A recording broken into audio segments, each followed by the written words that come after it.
Ir šiaip moteris, aš noriu biški būti jūsų pusėje, ne biški būti pusėje. Ta prasme, aš esu aplamai kiekvieno žmogaus pusėje, jo tiesos pusėje, galima sakyti taip.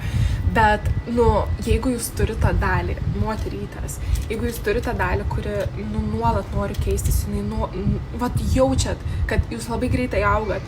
Aš, pavyzdžiui, dabar esu tokiam periode, kur, bele kaip greitai keičiuos.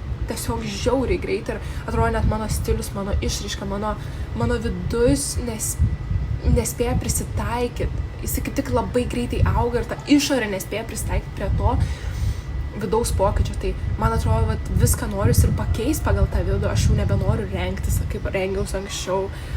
Nes, pavyzdžiui, dabar visiškai sportinius rūbus visada turiu ir aš dabar noriu tiesiog savo garderobą atsinaujinti, kai esu solo tripe Romoj.